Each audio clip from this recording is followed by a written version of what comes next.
안녕하십니까.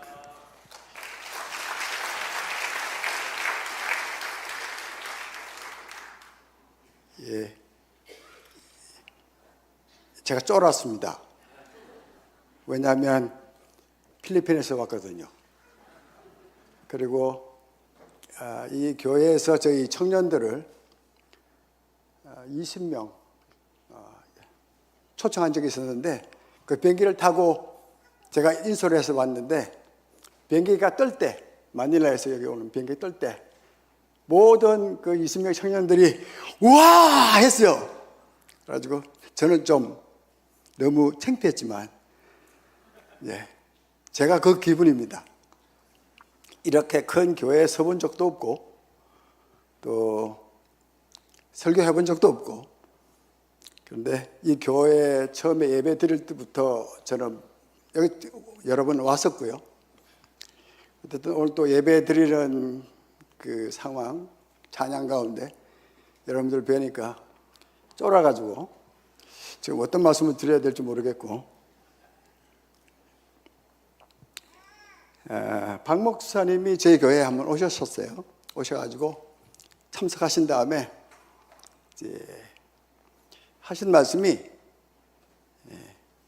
우리 교회에 이 음향 시스템이 있는데 그거 하나 팔면 이 같은 교회 2개는 짓겠다고 말씀하셨는데, 거짓말입니다. 유튜브가 있습니다. 예, 증거가 있습니다. 어쨌든 그런 교회에서 왔기 때문에 지금 제가 뭔 말씀을 드려야 될지, 어쨌든 잘 아시는 대로 필리핀에서 무슨 선한 게 나겠느냐, 뭐 어떤 그런 겁니다.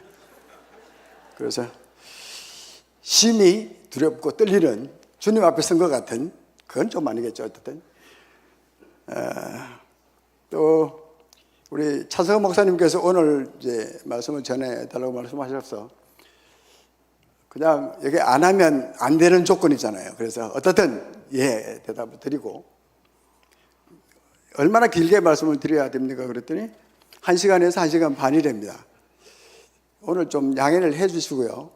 이게 한 20분 후에 끝나더라도 그냥 뭐 얘기 그냥 할 얘기가 없나 보다. 막 그러니까 예, 듣기도 하라고 하나님께서 허락하셨나 보다. 그리고 지나가시고, 그래서 이해를 좀 잘 해주시기를 바라고요. 또 제가 뭐 연수는 얼마 안 됐습니다만은 이 뭔가 이렇게 잘못되어 가지고 발음도 정확하지 않고 좀 듣기에 불편하시더라도 좀 어여삐 봐주시고, 그냥 하나님 조금 사랑하는 것 때문에 선교사를 나간 사람이 오늘 말씀을 전한다, 그러니까 같이 은혜 나누자, 뭐 그렇게 생각해 주시고 들어주시면 좋겠습니다. 제 이름은 박기환 선교사입니다.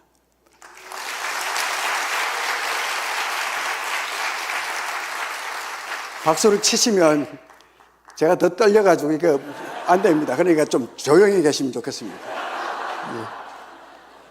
아니, 저는 심각하게 말씀드리는데 웃으시면 이거 더 심각해집니다. 저희 교회 박 목사님 한번 다녀가신 차 목사님과 장로님들 다녀가셔서 그때 이제 차 목사님 만드신 영상, 또 최근에 그 저희 청년들 기도하는 모습 하나 보고 오늘 말씀 나누기를 원합니다. 잠깐 보시겠습니다.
끝났습니다.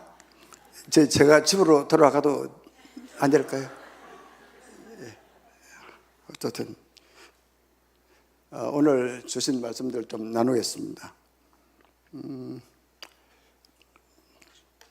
제목도 참 필리핀답죠, 그죠? 예비 준비됨. 네. 저는 이제 평신도로 89년도 1월 3월 달에 소말리아로 갔다가 내전 나는 바람에 이제 한국 들어왔다가 91년도 1월 달에 필리핀 가서 이제 한 텀 마치고 96년도 들어와서 이제 신학하고 안수받고 다시 필리핀으로 간 사람이라 교회 관계되는 분들도 적고요. 저는 또 뭐 신학 물론 공부했습니다만 그렇게 많은 공부도 못했지만 어쨌든 필리핀에 있으면서 하나님께서 주신 은혜입니다. 그래서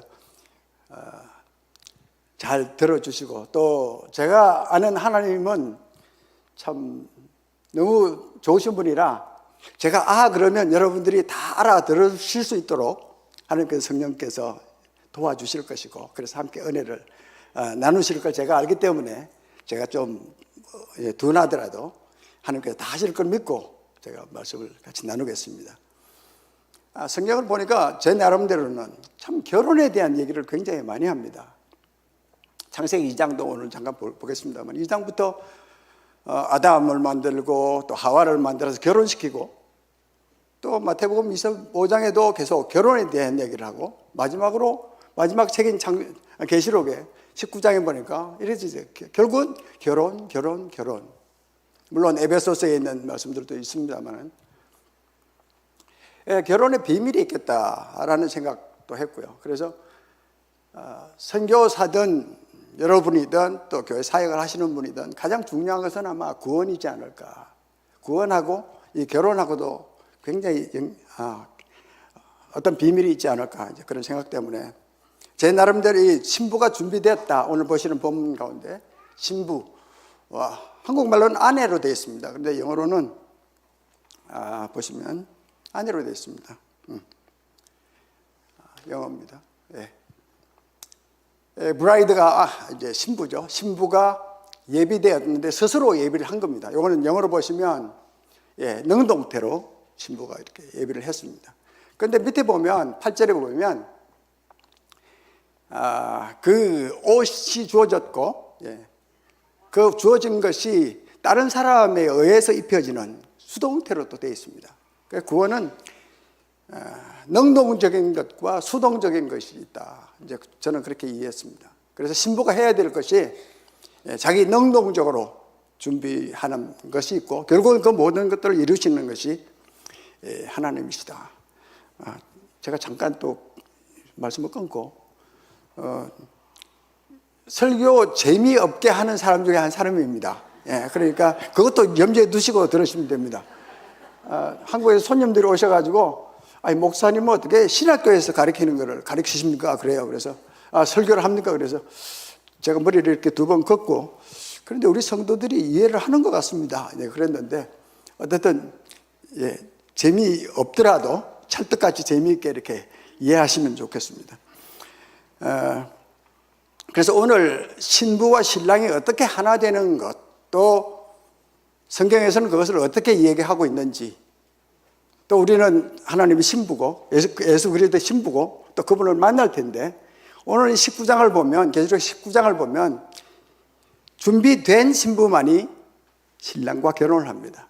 그래서 준비된 그 상태에 대한 이해가 없다면 우리는 우리 나름대로 꿈꾸고 됐다고 생각하지만 그분이 판단자이시고 심판자이시기 때문에 너는 실격, 너는 합격 이렇게 그분이 하실 거기 때문에 우리가 생명에 있는 동안 그 하나된 아니면 신부에 준비된 그 조건이 무엇인지 아는 것이 너무 중요하겠다 그런 생각들을 했었기 때문에 이 말씀을 나누고 되었습니다. 우리의 정체성은 성경에서 굉장히 많은 말로 다른 말로 표현을 하고 있습니다. 오늘 보시는 것처럼 아들, 종, 성전이라고 하기도 하고요. 왕이라고 합니다. 교회, 씨앗, 국민. 우리가 다 아는 단어들입니다. 그런데 성경에서 이야기하는 것과 많은 차이가 있는 것은 사실입니다. 오늘 저희들이 다룰 주제는 신부의 준비됨이니까 신부에 대한 것을 하겠습니다만은, 이 아들과 종이라고 하는 두 가지 신분을 또 저희들이 갖고 있습니다. 이 둘은 절대로 하나로 합해질 수 없는 조건입니다. 그런데 성경에서 이걸 두 가지를 얘기합니다. 제가 하도 저 나름대로 이해된 것을 이제 검증을 받아야 되기 때문에 여러분들께 여쭤봤는데 제가 답을 얻지 못했습니다. 심지어 미국까지 가서 2015년도에 그게 목회자 세미나를 이 교회에서 저를 보내주셔서 갔다가 거기 있는 분들에게 물어봤는데, 어쨌든 아들은 하나님의 권리, 하나님의 자녀로서의 권리를 얘기할 때 아들이라는 단어를 씁니다. 그리고 종이라고 하는 것은 하나님의 우리에게 주신 의무를 행할 때, 의무적인 얘기를 할 때는 종이라고 하는 단어를 씁니다. 그래서 구원이라고 하는 것은 두 양면이 있는데, 하나는 아들과 종입니다. 다르게 말씀드리면 하나는 권리며 다른 한쪽은 의무입니다. 이 두 가지는 뗄 수 없는 동전의 양면과 같은 것입니다. 네. 그래서 또 왕에 대한 오해도 있습니다. 우리가 그리스도를 왕 중의 왕이라고 하는데, 그리스도는 왕 중의 왕이신 건 맞습니다. 그런데 그 왕들이, 왕중이라고 하는 그 왕들은 누구일까요? 저희들입니다. 저희들이 왕들입니다. 이것은 세상의 임금들을 얘기하는 거 아닙니다. 어쨌든 오늘 주제는 그것이 아니기 때문에 거기에 대한 언급은 없겠습니다. 교회도 많은 오해가 있습니다. 교회 이름도 성경에서는 많이 바뀌었습니다. 결국은 우리가 교회인데 이 이름이 또 계시록으로 넘어가면 신부로 바뀝니다. 그죠? 그래서 교회와 신부는 같은 것입니다. 또 그리고 또 교회가 성전이었기 때문에 성전과 같은 것입니다. 어쨌든 이런 것들이 잘 정리되지 않으면 우리가 믿는다고 하는 그것들이 온전히 좋은 조화를 이룰 수 없는 경우들이 됩니다. 성경에서 말씀드린 대로 성경은 한 몸, 결혼에 대한 것을 너무나 많이 말씀을 하고 있습니다.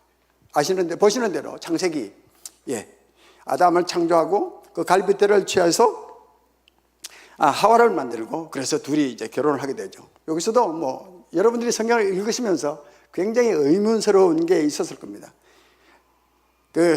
남편이 부모를 떠나, 물론 우리 삶에서는 남편이 부모를 떠나서 결혼을 하죠. 그런데 그때는 예수님은 부모님이 안 계시는 분이죠. 하나님 아버지만 계신데, 어쨌든 그런 것부터 시작해서 여러 가지로 우리에게 잘 이해되지 않는 부분들이 있는데, 이 부분에 대한 이해가 분명히 없으면 간음에 대한 정의도 굉장히 흐려집니다.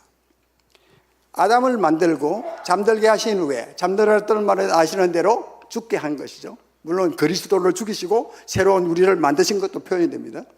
그래서 죽이고 갈비들을 취해서 하와를 만들고, 그래서 결혼을 하고, 아담은 뼈 중에 뼈요 살 중에 살이다, 그런 얘기했습니다. 이 하와, 여자, 우리 신부들은 이 신랑으로부터 근본되었고, 신랑에서 공급하지 않는 공급을 끊는다고 한다면 이 신부는 존재 가치가 없는 것. 저는 교회에서 이렇게 얘기합니다.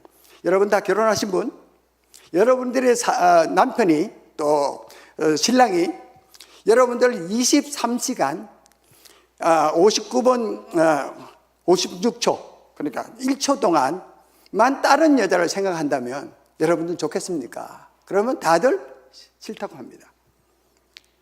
오늘 이제 이 한 몸이라고 하는 단어를 이제 같이 이제 나눌 텐데, 나누면서도 이 간음이라고 하는 것, 절대 의존적인, 내가 거기서 떨어지면 나는 생명이 없어지는 것으로, 그것이 이제 하나님께서 말씀하시는 간음의 정의고요. 어쨌든 이 본문 지금 4가지 보는 것 중에서 성경은 계속적으로 이 한 몸에 대한 것을 말씀하고 계시고, 이것을 우리는 정확하게 이해를 할 필요가 분명히 있는 것이 됩니다. 그래서 찬양 중에도 있지만 마라나타 주 예수여 어서 오시옵소서. 왜? 우리는 신부니까 빨리 신랑이 오시기를 기다리고 그렇게 기도를 합니다. 그런데 이것이 마태복음 25장의 열처녀의 비유로 넘어갔을 때 생각하면, 만약에 준비되지 않은 5처녀가 이렇게 기도하면 자기 생명을 단축하는 겁니다. 왜냐하면 그 사람들은 신랑이 왔을 때 거절을 당하기 때문에 그렇습니다. 그것을 모른다면 뭐 마음대로 마라나타 주 예수여 어서 오십소 이렇게 찬양을 할 수 있겠습니다만은, 어쨌든 그 상황을 이해했다면 이제 우리가 어떤 것들을 준비해야 될지를 생각해 봐야만 할 것입니다. 한 몸, 한 육체, 하나 되게 하고 또 마라나타로 하는 이 주제가 오늘 이제 저와 여러분들이 함께 생각해 봐야만 되는 그런 내용입니다. 창세기에서 있었던 것을 이제 잠깐 살펴보시면, 말씀드린 대로 조금 전에 여러분들이 들으셨습니다. 그래서 한 몸이라고 하는데, 인간적으로 생각하면 도저히 한 몸이 될 수 없습니다. 둘은 둘이지. 그래서 오늘 하나 된다고 하는 것을 생각할 때 1 더하기 1은 1이다. 이거는 안 맞는 겁니다. 그런데 성경은 그렇게 돼야 된다고 말씀하고 있고요. 그렇지 않으면 우리가 그리스도와 결혼을 할 수 없다라고 성경은 분명하게 정의를 하고 있습니다.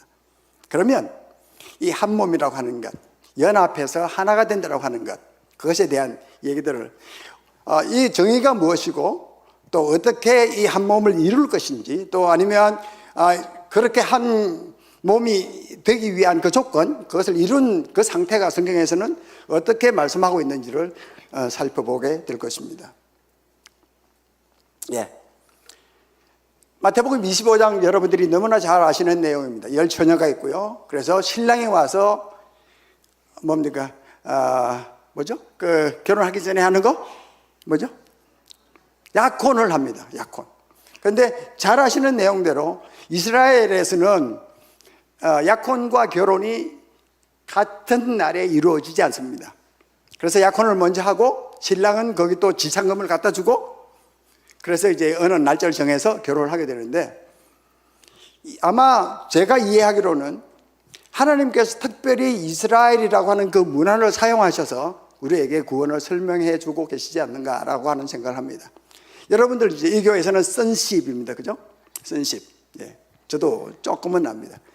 근데 내가 아버지라고 불러서 내가 아버지와 동등되게 되는 그 자기의 신분, 권리적인 면, 예.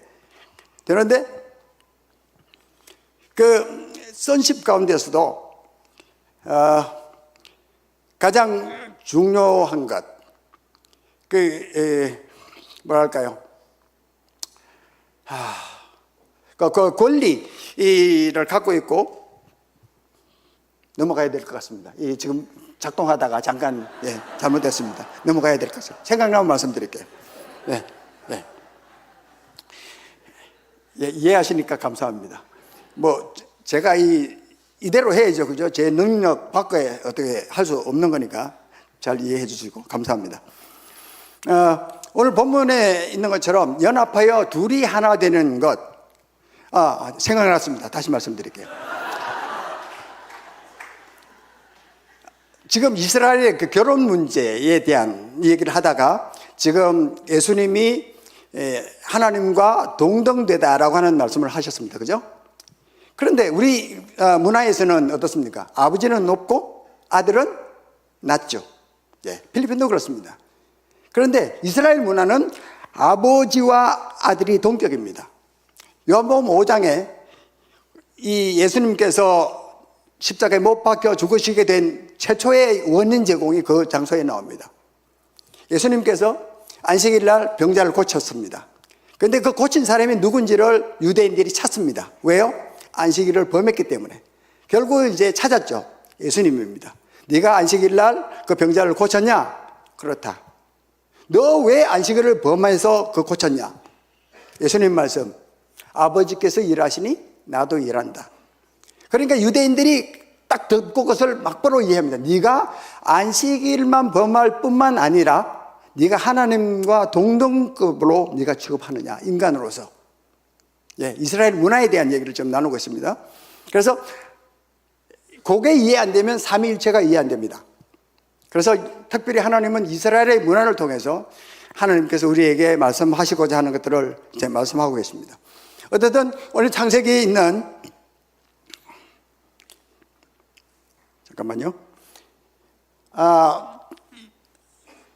요 내용이 마태복음 25장에 이제 결혼에 대한, 열처녀에 대한 비유가 나오는데, 5사람은 준비를 해서 예수님이 이제 신랑이 왔을 때 결혼을 하고, 잘 아시는 내용이죠. 또 5사람은 기름을 준비하지 않아서 떠났다. 그런데 이게 이제 보통 설교를 하면, 저도 그렇게 많이 들었습니다. 보면 그 기름은 성령이다. 제가 생각할 때는 아닌 것 같아요. 어쨌든 오늘 이 말씀들을 한번 나눠보겠습니다. 마태복음 25장 1절에 보면 그때의 천국이라고 하는 단어가, 이 단어를 다른 말로 바꿀 수 있습니다. 구원, 하나됨, 가난한, 좋은 열매, 결혼. 그래서 구원이라고 하는 단어 자체도 여러 다른 단어로 표현을 했지만 결국은 하나인 것이죠. 그래서 이것도 25장 1절도 이제 보시는 것처럼 그때의 천국은 어떻습니까? 하늘나라 가는 것, Kingdom of God, Kingdom of Heaven은 결혼과 똑같다. 그러니까 구원은 결혼과 같다. 그런 이제 이론이 성립하게 되는 것이죠. 잘 아는 내용입니다. 말씀드렸고요. 5처녀 준비했고 5처녀 안에서 결국은 5처녀는 들어갔습니다. 이제 오늘 주제가 뭐죠? 제목이 뭐죠? 하나 되는 겁니다. 준비되는 것. 여기서도 준비 안 되면 저와 여러분들은 예수님과 약혼을 하셨습니다. 아멘이십니까? 이것을 성경적으로 정확하게 표현하면 하나님의 아들이 되는 것입니다. 그래서 하나님의 아들이 되었습니다. 그래서 우리는 예수님이 우리의 신랑이 되시고 우리는 그분의 신부들입니다. 그래서 우리는 우리가 스스로 능동적으로 준비하는 것도 있고 그분이 또 수동적으로 우리에게 주실 것도 있습니다. 그 둘을 잘 조합해서 우리가 준비되는 것. 그래서 아시는 내용대로 10처녀 중에 5처녀는 준비되어서 예수님과 신랑과 결혼을 하게 되고, 결국 몇 개 기름을 준비해서 온 그 신부들은 이제 내가 너희를 도무지 알지 못한다, 이렇게 이제 정죄함을 받게 되었죠. 이 내용은 너무나 잘 아는 내용입니다. 그죠? 처녀가 약혼을 하고요. 그 다음에 막바로 결혼을 하지 않습니다. 이해하시죠? 여기서는 한국도 문화는 또 필리핀의 문화와도 또 틀립니다. 여기서는 그냥 서로 마음만 맞으면 부모 성락 없더라도 동에 가서 신고하면 땡입니다. 그런데 거기서는 다들 정인이 있어야 되고, 필리핀에서는 다 정인이나 또 그 결혼을 집례하는 사람들이 다 사인을 해서 법적으로 결혼 계약서라고 하는 것을 만들어야만 합니다. 어쨌든 지금 이스라엘의 그 문화를 사용해서 예수님께서 우리에게 구원이 무엇인지를 지금 설명해 주고 계십니다. 그래서 약혼해서 막바로 결혼을 하지 않습니다. 그래서 신부는 신부대로, 또 신랑은 신랑대로 본인들이 준비해야 할 것들을 하고, 결국은 신랑이 먼저 준비되면 신랑을 맞으러 오게 되는 것이죠. 그래서 결혼 준비를 신부는 해야만 합니다. 그것이 25장에 나오는 얘기로는 기름을 준비하는 것입니다. 이 기름이 무엇인지를 아는 것도 너무나 중요한 사항이 될 것입니다. 그래서 준비된 슬기로운 처녀들은 이제 결혼을 하게 되죠. 여기까지 문제 없습니다. 이것을 구원적인 문제로 한번 얘기를 해볼게요. 신부. 우리 죄인이 예수님을 영접하고 우리가 신부 되었습니다. 그죠? 하나님께서 우리가 예수 그리스도를 영접하고 하나님의 자녀가 됐을 때 막바로 천국으로 데려가지 않습니다. 왜냐하면 조금 전에 우리가 본 그 결혼의 순서대로 우리의 구원도 그렇게 동일하게 진행될 것을 저는 믿습니다. 그래서 신부도 우리가 온전하게 되는 것, 이것은 오늘 제목으로 말씀드리면 준비되고 우리가 온전한 것을 이루었을 때 이제 결혼을 하게 되는 것이죠. 그것이 천국 가는 겁니다. 이런 말씀을 드리고 싶어요. 우리가 천국으로 갔는데 그분께 내가 순종하지 않는 부분이 있다. 준비되지 않았다. 하나가 안 되는 상태에서 결혼을 했다. 그러면 그곳에서 과연 평화가 있을까요? 결혼에서도 둘이 하나가 안 되면 싸움밖에 없습니다. 이 하나 되는 것이 너무나 중요하고, 특별히 구원에서는 이것을 필수적으로 또 꼭 갖춰야 될 요건으로 말씀을 하고 있습니다. 처녀가 약혼하고 결혼하고 요 다이어그램과 요 순서와 똑같습니다. 이것이 이제 구약에서 출애굽의 과정도 동일합니다. 하나님께서 이스라엘 백성들을 구원해서 광야 생활을 시키죠. 그죠? 구원했으면, 홍해를 건너서면 막바로 약속의 땅으로 들어갈 수 있는 7일간의 그림밖에 없는데 그것을 40년 동안 준비합니다. 그리고 그 가운데 그 사람들은 결국은 들어가지 못합니다. 하나님께 온전히 순종한 자들만 들어갑니다.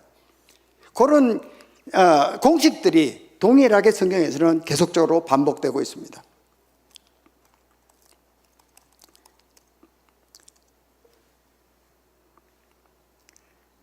이것에 대한 두려움이 저에게는 있습니다.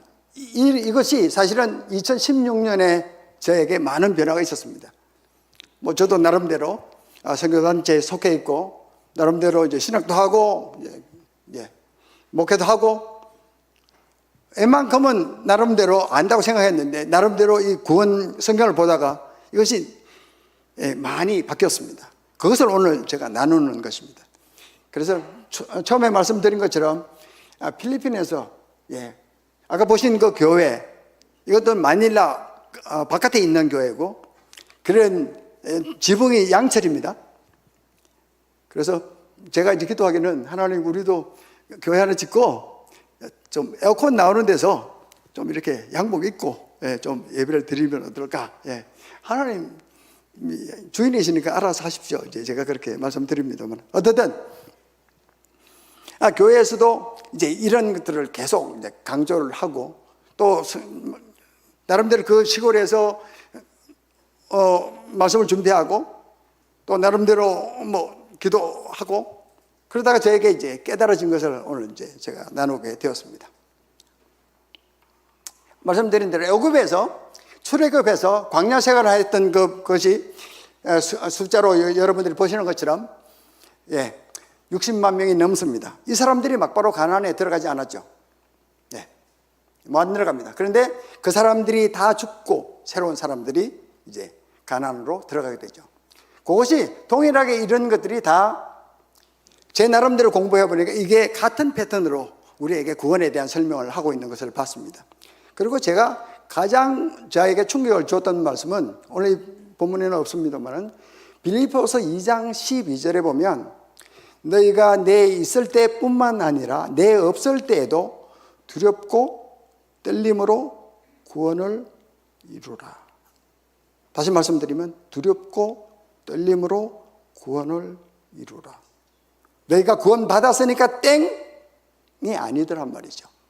그러면서 이 말씀들을 이제 나름대로 이런 패턴들이 계속적으로 성경에 중복되고 있고, 창세기부터 시작해서 좀 우리가 본문을 공부하고 있는 마태복음 25장, 또 계시록에도 이런 패턴들이 계속적으로 나오고 있기 때문에 아마 이것은 하나님께서 특별히 우리에게 구원을 설명해 주시는 게 아닌가, 이제 그런 생각들을 하게 되었죠. 거의 제가 본 것으로는 이런 패턴입니다. 그래서 제가 맞는지 틀린지 이것을 나눈 적이 없습니다. 그러니까 여러분들도 생각해 보시고 기도해 보시고, 정말 말씀이 그리야 한가, 여러분들이 상고하시고 공부하시고, 왜냐하면 구원은 여러분들의 것입니다. 개인적인 것입니다. 이것이 확실하지 않다면 우리가 어떤 사역을 하든 어떤 삶을 살든 그것은 하나님 앞에서는 전혀 무관한 일들인 것을 제가 압니다. 말씀드렸죠. 저는 참 재미없는 설교를 재미없게 하는 사람 중에 한 사람이라고요. 그러니까 결론을 이뤘습니다. 이제 본론으로 들어갑니다. 기름 부음, 예비됨이라고 하는 것이 성경에는 여러 단어로 표현하고 있는데, 이 하나하나 단어들에 대한 정의를 오늘 공부할 겁니다. 보시는 대로 기름이라고 하는 것이 비움이라고 하는 거, 가난함, 죄송합니다. 가난함. 또 온전한 순종, 그냥 10%, 80%, 90% 순종이 아니라 100% 순종. 또 마태복음 7장에 있는 좋은 열매 맺는 것. 예. 그리고 좀 어려운, 성경에서는 저 단어를 예수님께서 한 번도 안 쓰셨어요. 예. 성경에는 저 리플렉이라고 하는 단어를 이제 한 군데 나오긴 하는데, 어쨌든 투영되는 것. 그것도 이제 어떻게 시간이 되면 제가 좀 나눌 수 있을 것 같습니다. 이 비운다고 하는 단어가 여기 이제 빌립보서 한번 읽어보시겠습니까? 예. 그러면 또 우리 귀에 스스로의 목소리를 들리게 하는 거니까 한번 같이 읽어보시겠습니다. 시작. 빌립보서 2장 5절. 너희 안에 이 마음을 품으라. 곧 그리스도 예수의 마음이니 그는 근본 하나님의 본체시나 하나님과 동등됨을 취할 것으로 여기지 아니하시고 오히려 자기를 비워 종의 형태를 가져 사람들과 같이 되었고 사람의 모양으로 나타나셨음에 자기를 낮추시고 죽기까지 복종하셨으니 곧 십자가에 죽으심이라.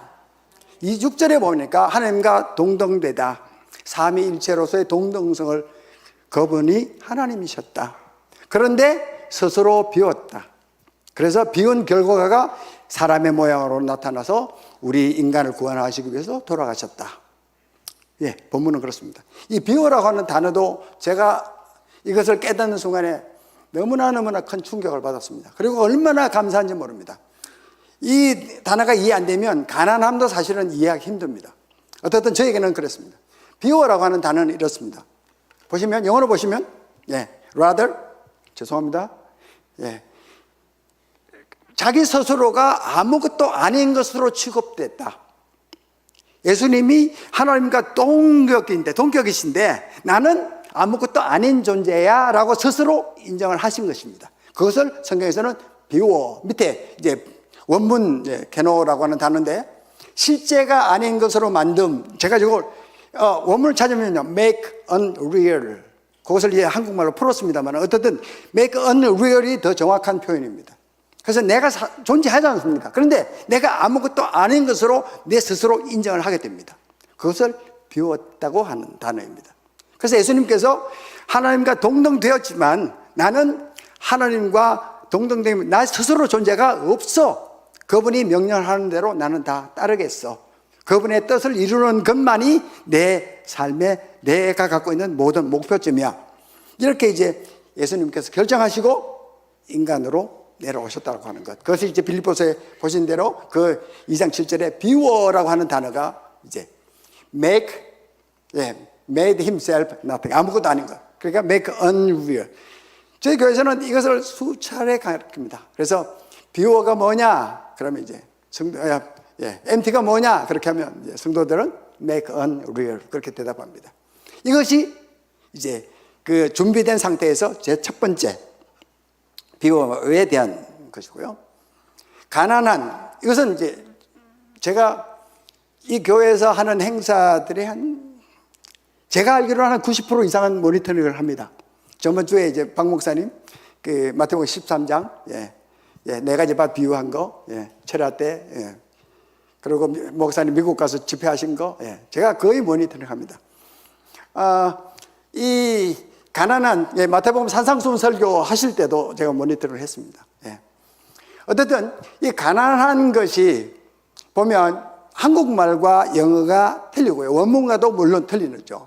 영어로 보시면 한국말은 심령이 가난한 자는 복이 있나니, 어떻게 보면 심령이 가난해야 복을 받는다라고 이렇게 돼 있는 것 같지만 성경에 보면 복받은 자요, 맨 밑에 있는 것처럼 그대들은 심령이 가난하다. 그렇기 때문에 너희들이 천국을 받게 된다. 이렇게 표현되어 있습니다. 어쨌든 가난함에 대한 것을 지금 말씀을 드립니다. 가난하다고 하는 단어가 이 단어입니다. 이건 뭐 다른 특별한 건 아니고요. 뭐 보시면 밑에 빨간 글자로 되어 있는 거, 절대적 가난, 외부로부터 도움이 없으면 살아갈 수 없는 것. 아까 전에 간음이라고 하는 단어도 제가 말씀드렸죠. 그죠? 간음도 예수님의 생명의 근원에서 한 부분을 떼어내서 하와를 만들었기 때문에 이 하와라고 하는 존재는 그 아담을 떠나서는 도저히 생명을 연장할 수 없는 상태. 그런데도 자기 스스로 뭔가 생명을 찾겠다고 하는 그 행위나 생각, 그 자체가 간음으로 정의가 될 수 있을 것 같습니다. 그래서 요 성경에서는 가난을 할 때 두 단어가 사용됩니다. 고린도후서 9장 9절에 이때는 이제 상대적인 가난입니다. 너는 갖고 있고 나는 없고. 근데 성경은 오늘 마태복음에 있는 말씀은 절대적인 가난이죠.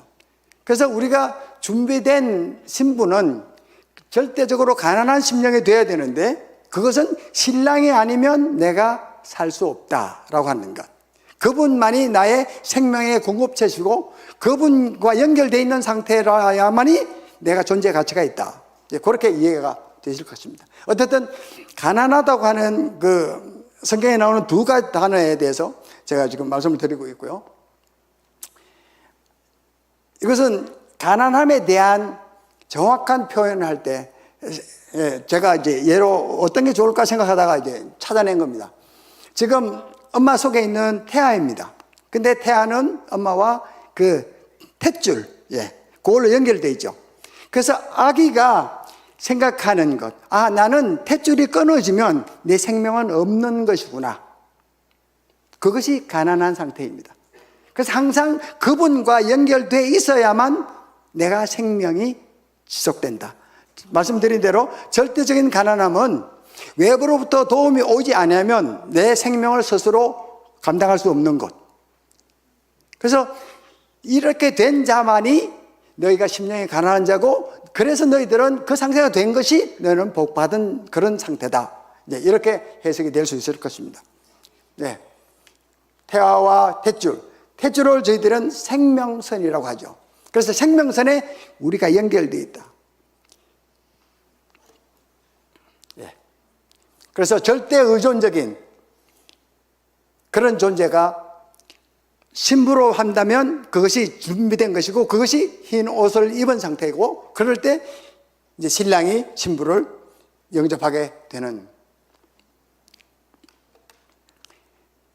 그제 보신 그 표를 생각 좀 해주시면 좋겠습니다. 가나안에서 나왔습니다. 그죠? 광야로 갔습니다. 간 사람들이 60만이 넘습니다. 그 사람들이 왜 못 들어갔을까요? 성경에서는 불순종이라고 얘기합니다. 불순종과 가난함과 어떤 연결이 있을까요? 태아가 있는데, 보신 그림처럼 태아가 있는데, 엄마, 나 그거 엄마 주시는 거 안 먹을래. 그러면 어떻게 될까요? 그러면 태아는 죽습니다. 성경에서 불순종을 얘기할 때, 이 말씀을 한번 같이 읽겠습니다. 민수기 3장 32장 10절 시작. 그때에 여호와께서 진노하사 맹세하여 가라사대 애굽에서 나온 자들의 20세 이상으로는 한 사람도 내가 아브라함과 이삭과 야곱에게 맹세한 땅을 정령히 보지 못하리니 이는 그들이 나를 온전히 순종치 아니하였습니다. 다만 그나스 사람 여분의 아들 갈렙과 눈의 아들 여호수아는 볼 것은 여호와를 온전히 순종하였음이니라 하시고, 여호와께서 이스라엘에게 진노하사 그들로 40년 동안 광야에 유리하게 하심으로 여호와의 목전에 악을 행함으로 그 세대가 다 소멸했다. 다른 게 없었습니다. 하나님께서 이스라엘 백성들을 구원해서 가나안 약속 땅에 들어간다고 약속했는데 그 약속의 계약서에 너희가 준비되어야 된다. 다른 말로 하면 너희가 나를 온전히 순종해야 들어간다. 우리가 갖고 있는 성경이 66권이죠. 그죠? 구약과 신약이 있고요. 그 신약, 구약에 할 때 약자가 무슨 약자인지 아시죠? 한문으로 쓰면 약속할 때 그 약속입니다. 저희들은 구원도 모든 것들이 말씀 위에 서 있습니다. 아멘 있습니까? 이 말씀이라고 하는 게 계약입니다. 맞습니까? 구약, 신약. 그리고 우리를 언약의 백성, 계약의 백성이라고 말씀합니다. 그래서 이 계약서를 정확하게 이해 못하면 뭔가 결과가 좋지 않습니다. 그래서 우리가 성경을 공부하고 계약서대로 우리가 준행하기를 위해서 말씀도 묵상하고 그분께 우리가 무릎을 꿇게 되는 것이죠. 여기도 보면 분명히 이스라엘 백성들을 보내준다. 내가 약속한 땅에 너희를 데리고 가겠다. 그런데 그 계약서에 너희가 준비되어야 된다. 준비 안 되면 계약서대로 나는 너희들 거기서 죽게 해야만 된다. 분명히 마태복음 25장에도 열 처녀에게 계약서는 그 신랑이 정확하게 적었습니다. 내가 오늘 너와 약혼한다. 그리고 네가 해야 될 의무, 네가 갖고 있는 권리는 이것이고 의무는 이것이다. 내가 올 때 네가 해야 될 권리와 의무를 다 해라. 권리는 네가 나에게 사랑을 받는 것이고 내가 갖고 있는 모든 것들을 네가 자유스럽게 이용하는 것이고 사용하는 것이지만 그러나 한 가지 준비해야 될 것. 하나님은 마음대로 결정하지 않습니다. 계약서대로 움직이십니다. 기도도 마찬가지입니다. 기도도 두 가지 단어로 나옵니다. 요한복음 16장 23절 24절에 보면 그게 참 애매하게 되어 있습니다. 어떻든 하나님은 우리에게 구해야 될 것과 구하지 말아야 될 것을 이야기합니다. 구해야 될 것은 아이테오라고 하는 단어를 쓰고요. 예, 그건 내 시간이 되면 또 제가 나누겠습니다만, 구하지 말아야 될 것은 에로타오라는 단어를 씁니다. 그래서 이게 정리 안 되면 중언부언이 뭔지가 정의가 안 됩니다. 간단하게 말씀드리면 이렇습니다. 마태복음 6장 33절을 아십니다. 그죠? 너희는 먼저 그의 나라를 그 의를 구하라. 31절에 성경 있으면 보시면 내가 무엇을 입을까 먹을까 마실까 염려하지 말라. 맞습니까? 32절에 이는 다 이방인들이 구하는 것이니. 이 말씀을 다시 풀면 먹고 입고 무엇을 마실까 염려하는 요 구하는 것을 구하면 나는 하나님의 자녀가 아닙니다 라고 스스로 자백을 하는 것이 됩니다. 그것이 에로타오입니다. 하나님은 그것은 내가 줄 테니까 걱정하지 마. 네가 나를 신뢰하느냐, 네가 부모로서 하나님으로 신뢰하느냐, 그럼 염려하지 마. 땡!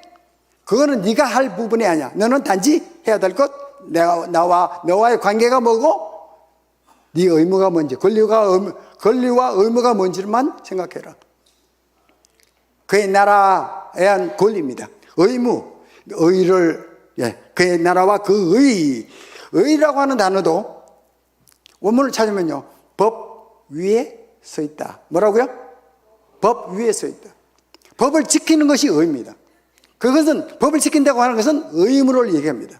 그래서 너가 나와의 관계에서 하나님의 아들로서 자녀로서 권리와 의무만 다하면 내가 너에게 아낄 게 뭐가 있냐? 다 준다. 다 대준다. 이해되시죠? 그러니까 받고 안 받고 그분이 주시고 안 주시고는 네 소관이 아니야. 그건 하지 말고 네가 갖고 있는 권리, 의무가 뭔지 구하라. 구한다는 말도 ask가 아닌 seek입니다. S-E-E-K, seek. seek는 무슨 목표점이 딱 있으면 그것을 열심히 달려가서 그 목표점을 잡는 것을 seek라고 합니다. 그래서 하나님이 누구신지 먼저 공부하고 그러면 그분과 나와의 관계가 어떤 것인지 알게 되고, 그러면 내 권리가 무엇이고 내 의무가 무엇인지를 분명히 알게 될 것이고, 그것을 내가 다 지키면 모든 것을 다 더하신다. 쉽죠? 예. 이게 계약서입니다. 그래서 하나님이 신실하시다고 우리가 찬양했습니다. 신실은 그분이 바꿀 수가 없다는 겁니다. 계약서 하나라도 바꾸는 그거에 있으면 우리의 모든 구원이 다 끝이 됩니다. 그분을 우리가 신뢰할 수 없습니다. 그래서 그분은 계약서대로 움직이십니다. 그래서 예수님도 그 계약서대로 오셨고요. 지금 마태복음 25장도 계약서대로 그분은 우리에게 준비됐나 안 됐나를 보실 것입니다. 이 민수기도 하나님께서 그 계약대로 심판을 하신 것입니다. 약속을 하셨습니다. 근데 그 안에 있는 다른 계약서의 조항들을 이스라엘 백성들이 지키지 않은 것이죠. 그래서 네 의무를 다하라. 의무가 뭐냐? 내가 말하는 대로 순종해. 다른 말로 하면 비운다는 단어를 쓰면 내가 말하는데 네가 갖고 있는 의견이나 이 모든 것들이 없는 것으로 취급해. 이해되시죠? 예, 너는 네 스스로가 없는 것으로 해. 내 말하는 대로만 반응해. 그게 순종입니다. 예, 그렇게 순종하는 사람들만 들어갑니다. 부부끼리 왜 다투고 서로 사람들끼리 왜 다툽니까? 의견이 달라서 그렇습니다. 의견이 두 가지입니다. 한 사람이 얘기하는데 한 사람이 비운 것으로 만들면 네가 말하는데 내가 절대 순종할게. 나는 내가 갖고 있는 모든 의견이나 모든 것들 없는 것을 할 거야. 싸움이 있을까요? 없을까요? 싸움이 없습니다. 이게 이렇게 되는데요. 싸움이 될까요? 안 되죠. 하나님이 말씀하시는 대로 내가 내 스스로가 없는 것으로 취급되고 내가 스스로 취급하고 그분의 명령에 절대적으로 하게 되면 그것이 이제 비움이고 그것이 순종. 여기 보면 온전히 순종했다라고 하는데 정말 마음을 다해서 순종하는 것. 예. 이것은 그분에 대해서 정말 0.01%라도 불순종하는 것이 없는 것을 얘기합니다. 그것도 조금 있다가 다시 서로 이제 좀 나누기로 원합니다. 죄송하네요. 예, 요거 한번 읽겠습니다. 시작. 신명기 40년 동안 너로 광야의 길을 걷게 하신 것을 기억하라. 이는 너를 낮추시며 겸손하게 하시며 너를 시험하사 내 마음이 어떠한지 그 명령을 지키는지 아니 지키는지 알려 하십니다. 너를 낮추시며 겸손하게 하시며 너로 줄이게 하시며 또 너로 알지 못하며 열조도 알지 못하던 만나를 먹게 하신 그것은 사람이 떡으로만 사는 것이 아니요 여호와의 입에서 나오는 모든 말씀으로 사는 줄을 너희가 알게 하려 하십니다. 한국말로는요 여기 보니까 낮추시며 되어 있습니다. 그런데 영어로는 겸손하게 한다. 이게 이제 팔복 중에도 겸손이 이제 온유라고 하는 단어와 동일한 뜻입니다. 온유. 그래서 하나님이 40년을 걷게 한 게 뭐냐? 네 생각을 내가 시험해서 네 생각이 어떤 건지 알기를 원한다. 그 생각이 뭘까요? 네가 비움이 되느냐, 100% 순종하느냐 안 하느냐.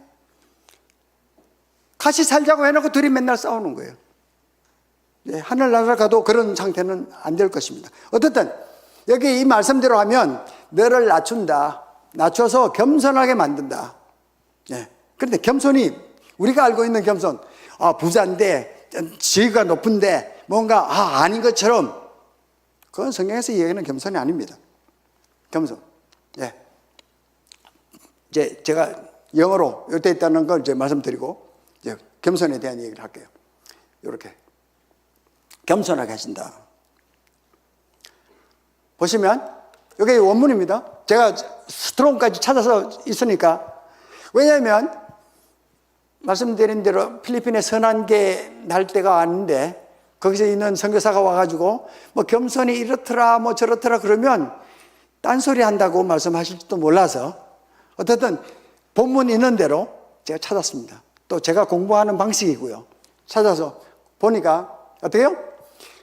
영어로 to be bowed down 이게 절하게 하는 것이고 그 다음에 afflicted 고통받게 하는데 뒤에 그 이제 정의 그 뜻이 밑으로 보면 그렇게 됩니다. defied라고 하는 단어를 쓰는데 영어로 보시는 대로 그 밑에 이제 한국말로 표현한 거 이제 제가 번역을 했습니다. 물건이나 사람을 망가뜨려서 물건이나 사람이 아름답지 못하게 하거나 순결하지 못하게 하신다. 그게 하나님께서 이스라엘 백성들에게 하신 일이랍니다. 사람들을 망가뜨린답니다. 그리고 이 순결한 것을 망가뜨려서 더 순결하게 하신다는 겁니다. 그게 무슨 말일까요?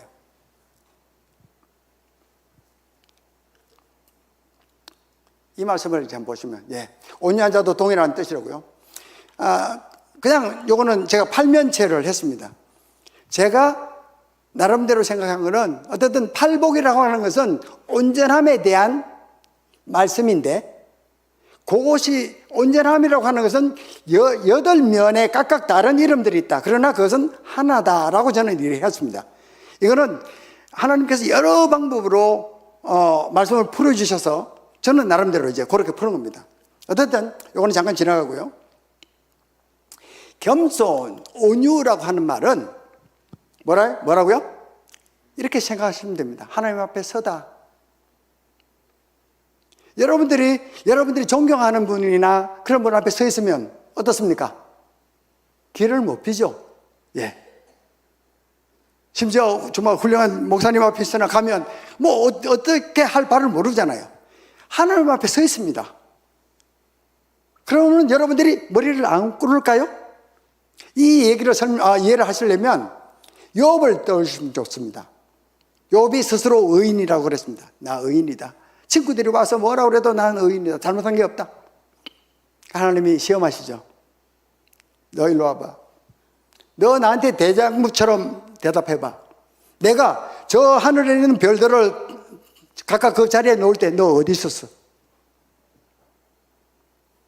그때 욥이 그런 얘기를 합니다. 내가 귀로만 듣던 하나님을 눈으로 본다. 하나님 앞에 여러분들이 서 있으면 여러분들이 뭔가 내세울 게 있을까요? 하나님 그런데요? 제 생각은요? 될까요? 하물며 여러분들이 능력이 출중하다 하더라도 여러분들이 일하러 가신 그 회사에 상사가 시키면 여러분들이 의견과 관계없이 해야만 되는 것이 사회생활입니다. 맞습니까?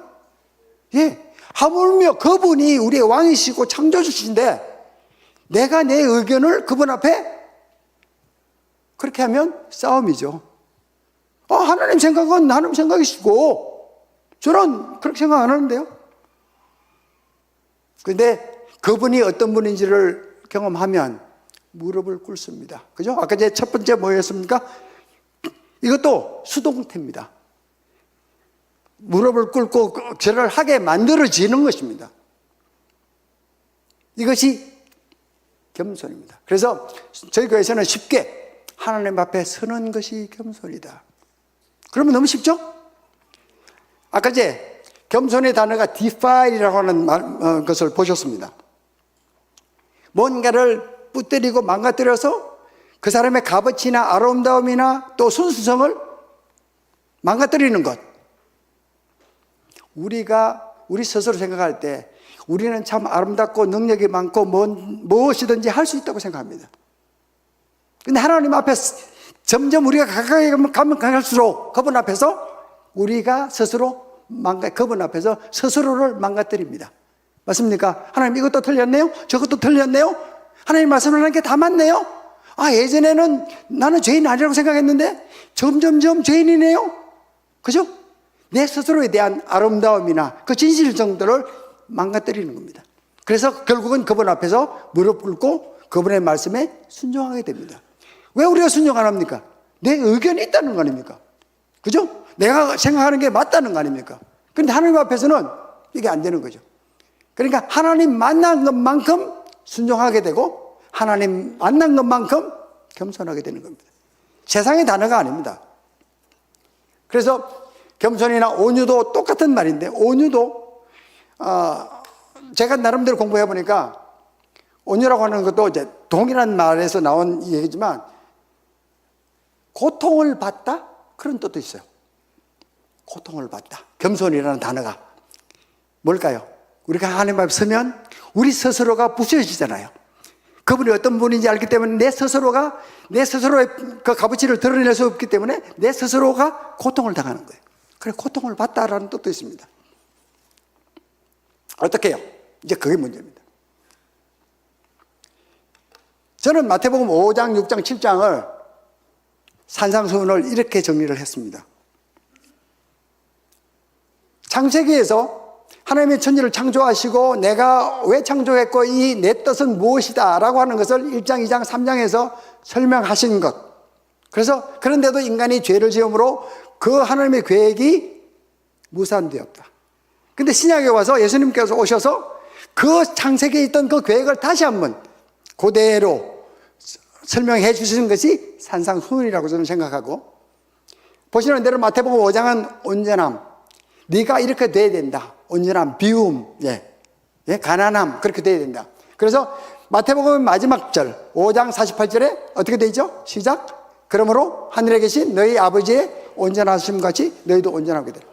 이게 이제 우리는 겸손이라고 하는 단어, 비움이라고 하는 단어를 이해했기 때문에 온전하게 되는 게 이해가 됩니다. 내가 하나님처럼 능력이 많아서가 아니라 그분의 절대적인 100% 순종함을 통해서 그분이 드러나는 것입니다. 그것을 아까 제 그 비움이라고 하는 단어를 할 때 투영이라고 하는 단어를 제가 썼습니다. 기억나십니까? 이 앞에 유리가 있습니다. 근데 여러분들은 저를 볼 수 없습니다. 이 유리가 우리입니다. 그 뒤에 하나님이 계십니다. 근데 이 유리가 깨끗해지지 않으면 이것을 하나님을 볼 수가 없습니다. 여러분들이 비워진 그 구멍만큼, 그 부위만큼 하나님의 말씀에 순종하게 되고 그 부위만큼 다른 사람들이 하나님이 누군지를 알아보게 됩니다. 이해되실까요? 이해되실까요? 그게 투영입니다. 예. 그래서 온전함이 우리가 어떻게 하는 처럼 돼요? 예, 불가능. 그런데 그분은 이 비움이라고 하는, 가난이라고 하는, 예, 겸손이라고 하는 단어를 모르기 때문에 이 말씀을 그렇게 푸는 겁니다. 그래서 우리는 온전하게 돼야 됩니다. 어떻게? 내가 온전히 비워져서 그분이 온전히 100% 투영될 수 있도록, 그분이 말씀하시는 것을 그냥 순종함으로 그분의 모든 능력이 드러날 수 있도록. 예. 그래서 너희는 그것이 하나님을 보여줄 수 있는 유일한 방법. 그것이 하나님의 목적입니다. 그래서 저와 여러분들을 통해서 하나님이 어떤 분인지를 세상에 드러내고 그것을 통해서 하나님의 자녀가 다 되도록 하는 것, 그것이 하나님의 계획이었죠. 6장 어떻게 되는가? 그건 기도다. 예. 물론 여기 맨 밑에 이제 아이테오라고 하는 단어를 제가 그냥 썼습니다만, 아까 그냥 간단하게 말씀드린 것처럼 이것은, 이 단어는 그렇습니다. 뜻 가운데 빚지다라고 하는 뜻이 있습니다. 무슨 뜻이요? 빚지다. 하나님이 우리가 이거 주세요 저거 주세요 하기 전에 내가 생각할 때 네가 그게 필요해. 왜? 내 뜻을 이루기 위해서 필요한 거니까 내가 줄게. 대신에 네가 그걸 구해야만 줘. 그 조건이었어요. 그래서 하나님이 먼저 빚을 지신 겁니다. 그걸 구하는 게 기도입니다. 아까 제 마태복음 6장 31절 32절 말씀드렸죠. 그 아이테오 바깥에 구하지 말라고 한 것을 구하는 게 중언부언입니다. 하나님이 목록을 작성하셨어요. 요거 구해 줄게. 요거 구해 백날 구해도 안 줘. 예. 그게 에로타입니다. 그걸 구하는 거, 백날 소리 크게 해야 하나님 듣고 주신다? 그게 중언부언입니다.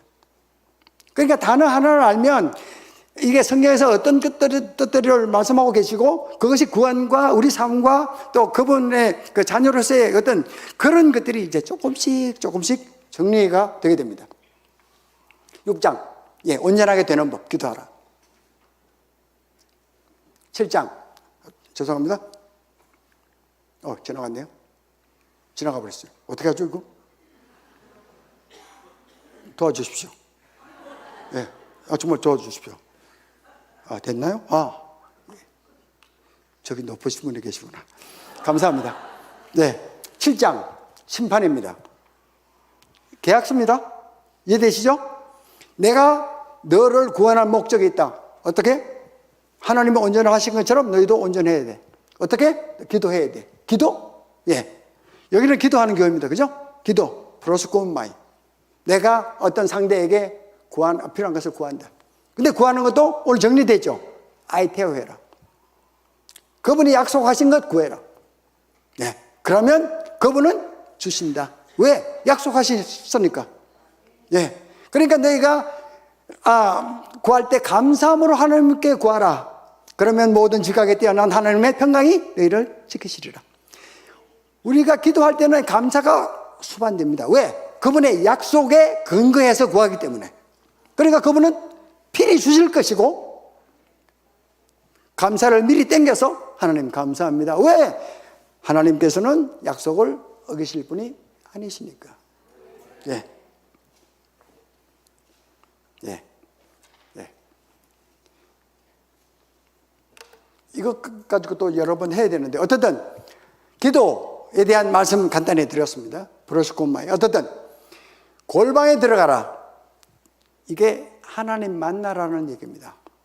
방도 이제 성전 밖에 있는 성전 안에 양쪽에 있는 16개의 조그만 방, 그 성전에서 필요한 물건들을 만드는 그 방을 얘기합니다. 원래는. 그러니까 그 방에 들어가면 성전에서 일어나는 모든 일들을 네가 보게 될 것이다. 그 방에 들어가라. 그 다음에 문. 방에 들어가려면 어떻게 들어가죠? 어떻게 들어가죠? 문을 열죠. 그죠? 그 문이 뭘까요? 이것을 이해 못하고 기도하는 것들은 중언부언일 수 있습니다. 문. 이것은 예루살렘 성벽 북쪽에 양의 문이라고 하는 데가 있는데 거기선 제사에 필요한 모든 짐승들을 데리고 들어오는 문입니다. 그 문으로 들어가라. 우리가 문으로 들어가죠? 그럼 뭐예요? 내가 죽는 겁니다. 나를 부인하는 겁니다.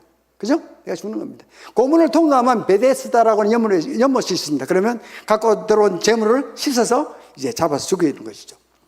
그리고 요한복음 10장에 나는 양의 문이라. 나가며 들어가면입니까? 들어가며 나오면입니까? 예. 들어가며 나오며. 왜 들어갑니까? 문에 들어가서 죽어야지.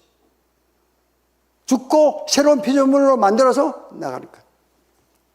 그래서 골방에 들어갈 때 문을 열고, 예? 그 문으로 들어가서, 그러면 어떻습니까? 나와 그분의 관계가 정리가 되죠. 그죠? 그분은 하나님이시고, 나는 그분의 뜻을 이루는 자. 문을 닫으면 그 안에 누가 있습니까? 하나님과 나. 그래서 그 가운데 내가 이루고자 하는 그 주기도문을 네가 나한테 요구해. 그러면 내가 이룰게. 예.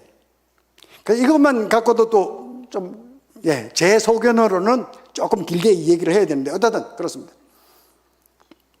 그 말씀을 이제 세 가지를 같이 한번 읽어보실까요? 내 골방에 들어가서 내 아버지 하나님을 만나라. 두 번째, 내 골방에 들어가서 내 하나님 아버지 앞에 서라. 내 골방에 들어가서 내 아버지 하나님, 예, 너와 관계를 경험하고 이해해라.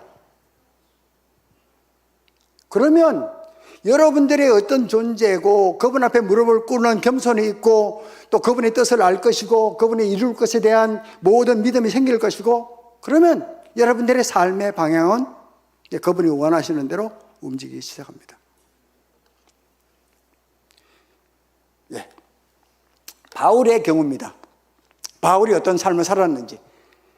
갈라디아 1장 1절을 보시면 제가 그냥 나름대로 좀 봤더니 AD 48년에 갈라디아서를 썼다고 합니다. 이게 조금씩 틀리긴 해요. 어떻든 첫 번째 갈라디아서를 쓴 바울은 보시는 대로 예수 그리스도와 및 죽은 자 가운데서 그리스도를 살리신 누구요? 하나님 아버지로 말미암아 내가 사도가 됐다. 나 사도야. 예. 그런데 흠블, 그죠? 디파일이 되는 겁니다. 예수님을, 하나님을 만나는 겁니다. 계속 만나니까 어때요? 고린도전서 가가지고 어때요?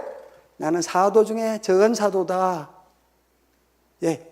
그런데 인간적으로 보는 사도 바울의 삶은 정말로 많이 성화되어 있습니다. 하나님을 많이 닮아가 있습니다. 근데 스스로를 볼 때는 자기가 하나님 앞에서 점점점 자기의 능력이나 자기가 생각하는 모든 것들이 다 지금 파괴되어지고 있는 상태입니다. 그 중에 이제 에베소서 3장 8절에 더 하나님을 만났습니다. 어떻습니까? 내가 성도들 중에 믿는 사람들 중에 가장 적은 사람이네. 네, 그 다음에 내가 안 믿는 사람 중에 가장 나쁜 사람이네. 예. 이 말이 쉽겠습니까? 이게 비움입니다. 하나님 말씀하시는 거 100% 맞고요. 저는 보니까 제가 하나님한테 구원받을 수 있는 조건이 아무것도 없네요. 정말 죄인 중에 개수가 많네요. 정말 하나님 말씀하신 대로 나는 하나님의 원수였네요. 정말 그 머비보셋이 다윗 앞에 서가지고 죽은 개 같지도 못한, 개만도 못한 저를 왜 돌아보십니까? 라고 하는 그 머비보셋의 고백이 지금 죄인 중에 개수라고 하는 단어 속에 숨어 있습니다. 이게 행복입니다. 그래서 그분 생각하면 눈물이 나고, 예. 그 컵에 찰랑찰랑 들어있는 물, 예. 누군가가 건드리기만 하면 이 물이 흘러 넘치는, 예. 이런 감격이 우리에게 있는 가장 큰 행복입니다. 이게 가난함이고. 제가 이제 다른 사람을 교제하다가 행복하십니까? 그랬더니, 행복하죠. 행복하죠. 그거 행복 말고요. 있어서 가족이 다 건강해서 그거 말고요. 정말 행복한 것 때문에 한 달에, 아니면 1년에, 아니면 매일마다 눈물을 흘린 적이 있으십니까? 네. 그래서 바울이 골방에 들어가서 문을 닫고 그분을 만나고, 그래서 자기가 누군지 알고, 하나님 말씀이 전에 내가 생각할 때는 이건 맞고 이건 좀 틀린 것 같은데 했던 것들이 이제 다 맞군요. 그 성경에 기록하지 않은 그것보다도 저는 더 나쁜 사람이네요. 하나님의 은혜가 아니면 정말 내가 살 수 없는 것이군요. 그게 가난이죠. 그죠? 그분 은혜 아니면. 그런데 이렇게 된 사람이 다른 사람을 용서 못한다? 자기가 그런 상태인데 다른 사람이 하나님이 나를 용서했는데 다른 사람이 나에게 잘못한 것을 용서 못한다? 자기가 용서함이 뭔지를 경험 못했으니까 용서함 못하는 거예요. 네. 정말 진정으로 너희가 다른 사람의 잘못을 용서하지 않으면, 이 진정으로 용서한다는 건 뭘까요? 어떤 걸 얘기할까요? 한 번은 그런 게 있었습니다. 이제 다른 분들하고 좀 오해가 생겼는데 계속 우리 집에 오셔서 이렇게 저렇게 왜 이러십니까? 왜 나를 못 살게 굽니까? 그런 필리핀에서 있었던 일입니다. 제가 시장에 가서 큰 수박을 하나 사가지고 그 집을 찾아갔어요. 찾아가서 내려놓고 미안합니다, 용서하십시오. 왜냐하니까 자꾸 오니까 귀찮아가지고 미워하는 게 있었거든요. 그래서 그거 용서 받으러 간 거예요. 그리고 사랑합니다 라고 나왔어요. 나왔는데 뒤에 들리는 소문은 지가 잘못했으니까 그렇지 막 오는데요. 근데 저에게 변화가 있었습니다. 그 사람이 그렇게 해도요, 미움이 안 생기고 불쌍한 거예요.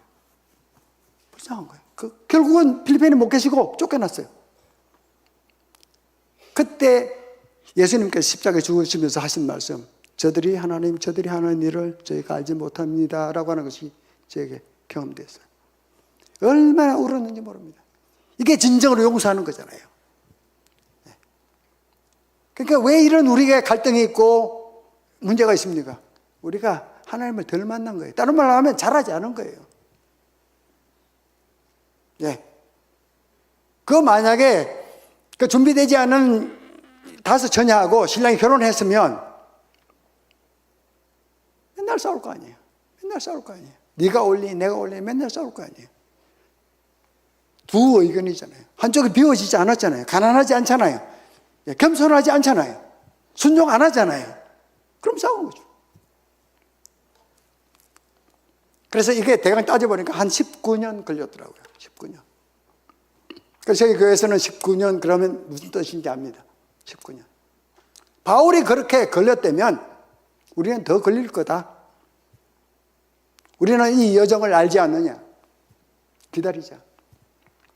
그러니까 제가 나오고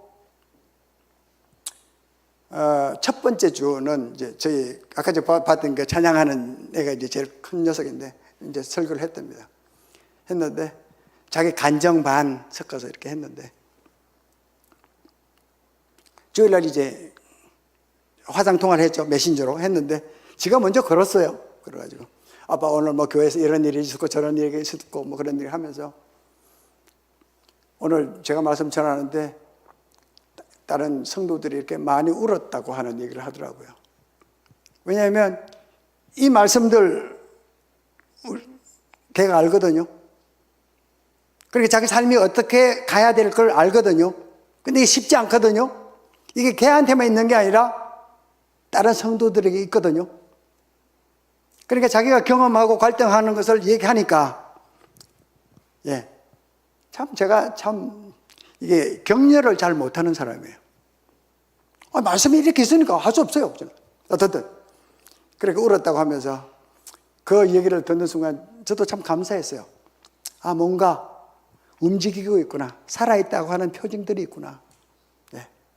그 갈등이 있고 눈물이 있다고 하는 것은 어쨌든 이 바울은 지금 19년을 통해서 이러면서도 바울은 나중에 내가 다 이루었다 함도 아니다라고 고백합니다. 더 있다라고 하는 겁니다.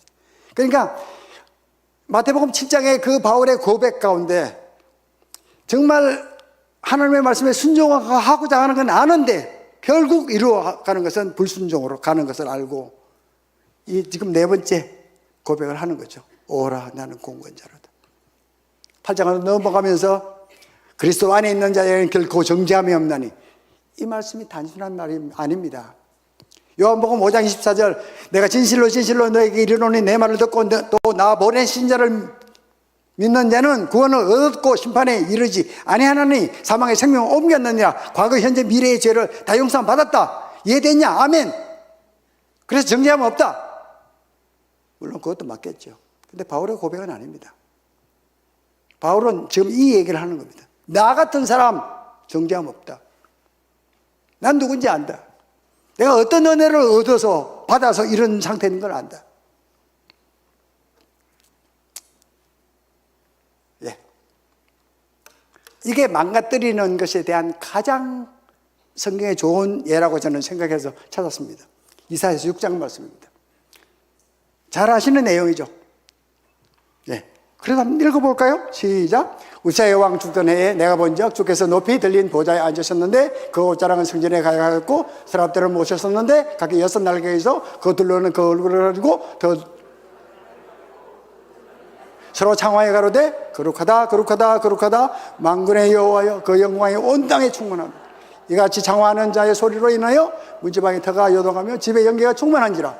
그때 내가 말하되 화로다 나여 망하게 되었도다. 나는 입술이 부정한 사람이요 입술이 부정한 백성 중에서 만군의 여호와이신 하나님을 왕을 배웠음이로다. 선지자입니다. 다른 사람이 다 인정했습니다. 자기도 선지자인 거 알았어요. 그런데 하나님의 영광 가운데 선 겁니다. 자기가 누군지 본 겁니다. defiled 된 겁니다. 자기 스스로가 아무것도 아닌 것으로 깨졌습니다. 그 아름다움이나 가치가 박살난 겁니다. 선지자입니다. 그 다음에 있는 이사야의 표현을 알죠? 제가 여기 있나이다. 하나님 부르지도 않았어요.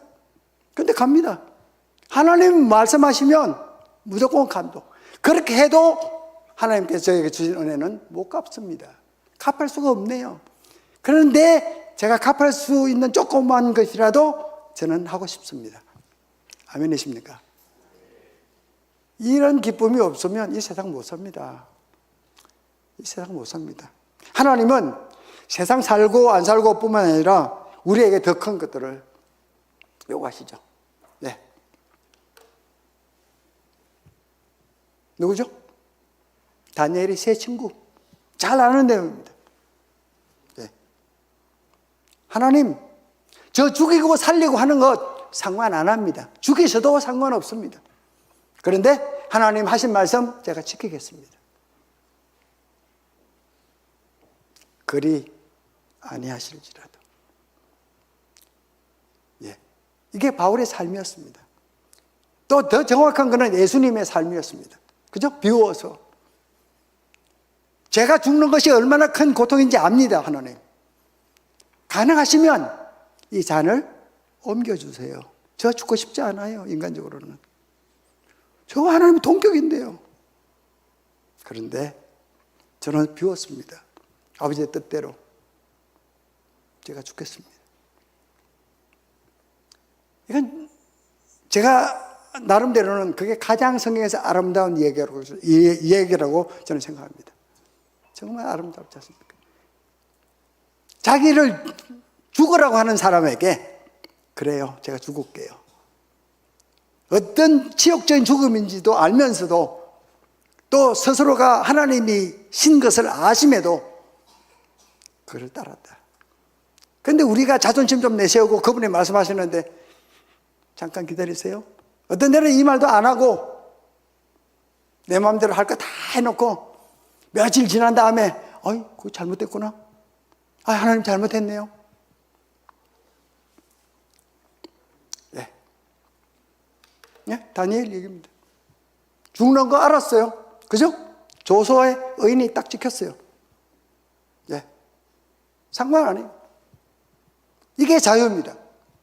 그 어떤 세상의 문화나 천하 있다 하더라도 먹히지 않습니다. 왜냐하면 이게 가장 가치 있는 일이잖아요. 이게 자유니까요. 이게 행복이니까요. 이걸 누가 뺏어갑니까? 예. 이 행복이 있기를 하나님 원하십니다. 예. 오늘 저게 공부하는 주제가 뭐죠? 비움. 비움이 된 사람들에게 나타나는 특징입니다. 아이고, 10시 22분인데 괜찮습니까? 끝내야 됩니까? 괜찮습니까? 아니, 난 집에 가야 되거든요. 잘 아는 내용입니다. 아브라함 시험을 통과합니다. 보시면 시험하시려고 테스트입니다. 아까 제 광야에 이스라엘 백성들을 보낸 이유가 있죠. 그들을 시험하사 그들의 생각을 하신다. 네가 나 지금 순종할 때 됐냐? 시험? 우리 구원에서도 저는 시험이 있다고 봅니다. 시험하시려고. 갔는데 결과 너무 아시는 대로 넘겨줄 수 있나요? 네. 다 아는 내용이죠, 그죠? 네. 이삭을 묶고 나무에 올려놓고 칼을 들어서 잡으려고. 제가 이해하기로는요, 아브라함의 마음 가운데는 아무런 거리낌이 없습니다. 제가 생각할 때는 감사밖에 없었습니다. 아브라함, 너 가서 이삭 죽여. 감사밖에 없었다고 생각합니다. 그거는 아브라함이 생각할 게 아니에요. 어떤 일이 벌어지든. 저는 그렇게 이해했습니다. 뭐 부모, 아끼는 자식, 그럼 못 죽이죠. 어떻든 내가 이제야 나를 경외하는 것을 하나님 말씀. 저는 어떻게 보면 이 말씀을 하나님 앞에 듣고 싶은 거예요. 그게 어떻게 보면 저에게 있는 소망입니다. 네가 나를 이제 경외한다 해?